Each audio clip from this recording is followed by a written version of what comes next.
በሌላ ነገር እድናለሁ ብለሽ እድናለሁ ብለህ ብዙ መጋጋጥ አያስፈልግም። የሚያድነው አንድ እግዚአብሔር ጸጋ ነው።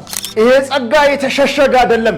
ፈልገን እንድናገኘው የሆነ ነገር ውስጥ የተደበቀ አይደለም፣ የተገለጠ ነው።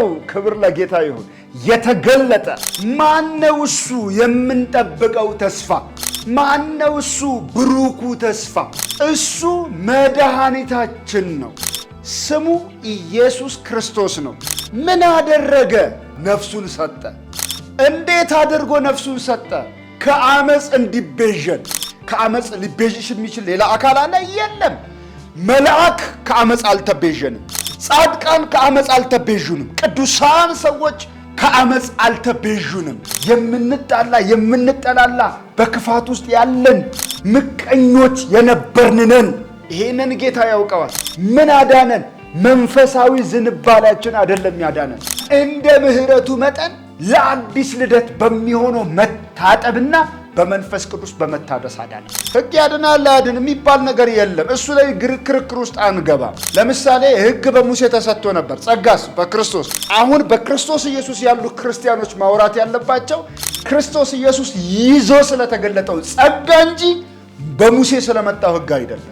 በሙሴ በኩል ጸጋ አይሰበክም፣ በክርስቶስ ኢየሱስ በኩልም ሕግ የለም። ይኸውላችሁ ለመጽደቅ ብዬ የምሰራው ስራ የለም። ለመጽደቅ ብለህ አትልፋ። ጸድቀናል። ምንም አይነት ውንጀላ ሊቀርብብን አይችልም። በክርስቶስ ኢየሱስ ደም ታጥበናል፣ በእርሱ ተሰውረናል።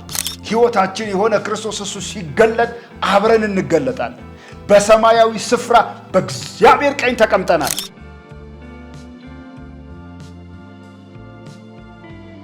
ይሄ የተገለጠው የእግዚአብሔር ጸጋ በክርስቶስ ኢየሱስ የተገለጠው ነው። ስለዚህ ሰዎች ሁሉ ከሞት ወዴት? ወደ ሕይወት እንዲሻገሩ፣ ከጨለማ ወደ ብርሃን እንዲወጡ፣ ከውድቀት ወደ ትንሣኤ ሕይወት እንዲሻገሩ፣ ሰዎች ሁሉ እንዲሻገሩ የማን ጸጋ ተገልጧል?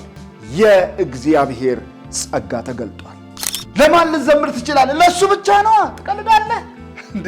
ነፍሱን ሰጥቶ አድኖኝ ከሰማያት ከክብር ዙፋን ወርዶልኝ ያንን ሁሉ ግርፋት በጀርባው ላይ ተገርፎልኝ የሾህ አክሊል ደፍቶልኝ እኔን ለማዳን እጆቹን ተወቅቶልኝ ጎኑን በጦር ተወቅቶልኝ እኔን ከጨለማ ውስጥ ለማውጣት ውድ ሕይወቱን ከፍሎልኝ እና በቀሪው ዘመኔ ለማን ልኖር ነው?